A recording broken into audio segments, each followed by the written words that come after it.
जरांगे पाटलांचा जय हो, जरांगे पाटलांचा जय हो, हेमंत कोळेकरांचा जय हो, हेमंत कोळेकरांचा जय हो.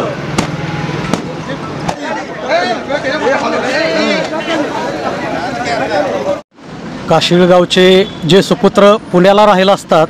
हेमंत कोळेकर यांनी जे काल मुंबई येथे जाऊन आयुक्तालयात जे मराठा योद्धा जरांगे पाटील साहेब यांच्याविषयी जे मुंबईमध्ये आंदोलन करू नये व त्या ठिकाणी येऊ नये याकरिता जी याचिका दाखल केली आहे त्याबद्दल आम्ही सर्वजण काशिळगावचे रहिवासी त्यांचा निषेध करण्याकरिता इथे जमलेलो असून त्यांचा आम्ही पूर्णपणे जाहीर काशिळ ग्रामपंचायतीच्या वतीने व सर्वसामान्यांच्या सर्व जाती धर्माच्या लोकांच्या वतीने त्यांचा निषेध करत आहोत. आज या ठिकाणी मी संदीप जाधव काशिळगाव तालुका जिल्हा सातारा आज या ठिकाणी हेमंत कोळेकर यांच्या निषेधासाठी आम्ही या ठिकाणी काशिळ ग्रामस्थ सर्वजण या ठिकाणी आम्ही योग बांधव सगळे मराठा बांधव आम्ही या ठिकाणी जमलेलो आहोत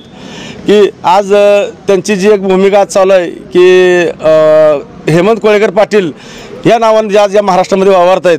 की त्याचं असं कारण आहे की त्यांनी त्यांच्या त्या पद्धतीने गॅजेट करून घेऊन ते पाटील झालेत पण ते मुळात कोळेकर आहेत हे महत्त्वाचं सर्व मराठी बांधवांनी आणि यांनी सगळ्यांनी ध्यानात ठेवावं कारण ते मराठी समाजातले नाहीत तर ते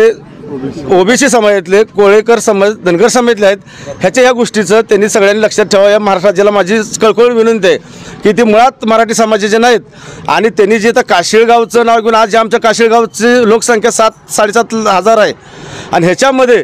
जर ही सर्व सामाजिक भाव सगळे बांधव सगळ्या समाजाचे एकत्र असताना हा माणूस जो आज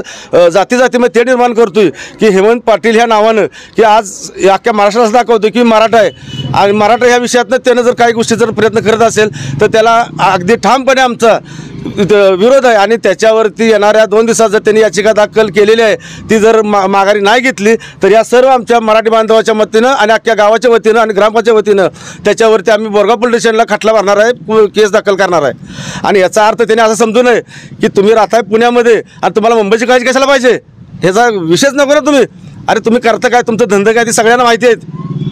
फक्त मराठी समाजाला तुमच्या या लक्ष्मी दर्शनासाठी तुम्ही तर वेठीस धरू नका आणि गावाला वेठीस धरू नका आणि तालुक्याला वेठीस धरू नका ही आमची कळकळी विनंती आहे. आणि आमच्या सर्व अगदी आमच्या काशीळ असेल रामकृष्णनगर असेल शिवराजनगर असेल ही जी आमची गावं आहेत आज एक 7-8 हजार वस्तीची गावं आहे ती म्हणजे ह्याच्यामध्ये तू पुण्यात राहून आम्हाला एक घोडं लावायचं धंदा करतो का अजिबात तेच चालणार नाही आणि गावाला मान्य होणार नाही हे तुम्हाला आज सांगतो. आणि आम्ही त्या गोष्टीचा आम्ही निषेध करण्यासाठी आज या ठिकाणी जवळपास माझ्या माहितीप्रमाणे सर्व समाजातले लोक आहेत या ठिकाणी मुस्लिम समाजातले आहेत या ठिकाणी धनगर समाजातले आहेत या ठिकाणी बौद्ध असतील महात्मा सर्व समाजातले लोक या ठिकाणी उपस्थित आहेत म्हणजे ह्या ज्या गोष्टी आज चालू आहेत त्यांनी ते विषय थांबवावा अशी आमची कळकळीची विनंती आहे आणि याचा शासनाचा निर्णय घ्यावा ही आमची विनंती आहे. नमस्कार, मी महेश माने राहणार काशिळ तालुका जिल्हा सातारा. आज हेमंत पाटील यांनी जी काय बेताल वक्तव्य केलेलं आहे आणि त्यांनी जी काय याचिका दाखल करण्याचं जे काय वक्तव्य केलं त्याबद्दल आज त्यांचा निषेध करण्यासाठी आज आम्ही सर्व काशिळ गावातील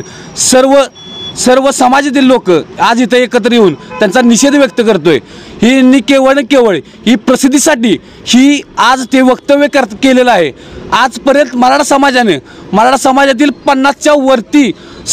मुलांनी जे काही आत्महत्या केल्यात त्याबद्दल कोणी एक भावपूर्ण श्रद्धांजलीचा साधा मेसेज टाकला नाही आहे परंतु ही केवळ प्रसिद्धीसाठी आज त्यांनी हे वक्तव्य केलेलं आहे समोर दिसत आहे. आणि हे हेमंत पाटील हे जरी पाटील लावलं असलं तर ते पाटील मराठा समाजात नाहीत हे सर्वांना सांगतो. मराठा समाजातील सर्वांना समजून घ्यायचे आहे की हे पाटील जरी लावलं असलं तरी गॅजेट करून लावलेलं आहे. आज ते व्यक्ती पाटील नाही आहे इतर समाजातील व्यक्ती आहे आणि ओबीसीच्या कुठल्याही नेत्याला टार्गेट न करता केवळ मनोज जरांगे पाटलांना टार्गेट केलं जाते आणि आमच्या या समाजाला आरक्षणाच्या या ह्याच्यापासून लांब ठेवण्याचा प्रयत्न केला जातोय. फक्त आज जर का त्यांनी या अशा प्रकारच्या याचिका दाखल केली असेल आणि बेताल वक्तव्य जर का ते करत असतील तर फक्त त्यांना आज संपूर्ण समाजाच्या वतीनं काशी समाजाच्या वतीनं त्यांना जाहीर निषेध व्यक्त करतोय.